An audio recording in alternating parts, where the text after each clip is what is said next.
As we here at WHSV celebrate 70 years of being on the air with you, our faithful viewers, I wanted to share 70 years of some of the most impactful weather events. Our first day on the air, October 19th, 1953. It was a warm day. In fact, it was the warmest day of the month with a high of 83 degrees. We were actually in the middle of a significant drought during the fall of 1953, and that drought continued right into 1954. That was until Hurricane Hazel moved right through the area. It's the only storm really sticks out in my mind growing up. I just remember Hazel. In 1954, Hurricane Hazel was a fast-moving storm that dropped 6 to 11 inches of rain across the area. Because of the drought, that was much-needed rain. High winds battered the region, but this storm, more than anything, busted an old myth. Well, I know my dad told me, we don't have to worry about hurricanes here because of the mountains all around us. The Blue Ridge and Appalachians, so they don't ever get in here, and we know better than that now. The following year, in 1955, it was a different story as the area suffered significant flooding with back-to-back hurricanes. First, Hurricane Connie in early August, then just 6 days later, Hurricane Diane. Rainfall from both storms totaling 6 to 20 inches, most of that falling in a matter of 3 days. The Harrisonburg hydroelectric plant was abandoned after the storm due to the flooding and the damage. From flooding to snow. We had about 2 feet of snow in Bridgewater, and the national books on weather storms, this storm was referred to the Great Shenandoah Valley Snowstorm. The biggest snowstorm on record for the entire area, the Ash Wednesday storm of March 1962.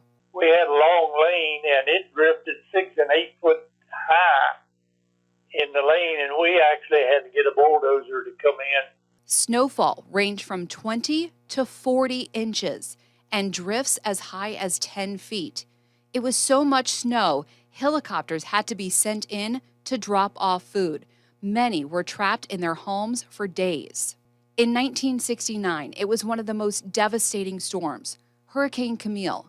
More than 25 inches of rain fell in Nelson County within about 7 hours.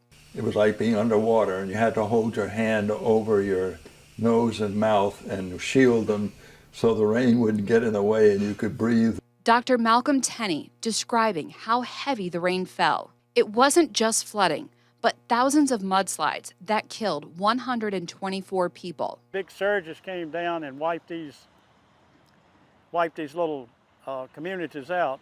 It just wiped whole families. However, most of the area was unaffected by Camille's rains, but there was significant flooding in part of Augusta County. The worst damage concentrated in Nelson. Warren and Carl Rains survived, but they lost their parents and 3 siblings. It was something to see 4 caskets inside of a church.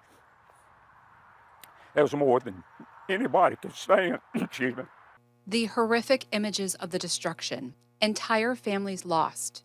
It's an event that will not be forgotten. Hurricane Agnes brought widespread flooding in 1972. 4 to 12 inches of rain fell across the area. Easter, March of 1978. The entire area covered in ice. It was one of the worst ice storms in our history. Ultra creepy, yeah. It was like someone taking sticks and just snap, snap, snap. Downed branches led to widespread power and phone outages. Small fires sparked by the downed power lines.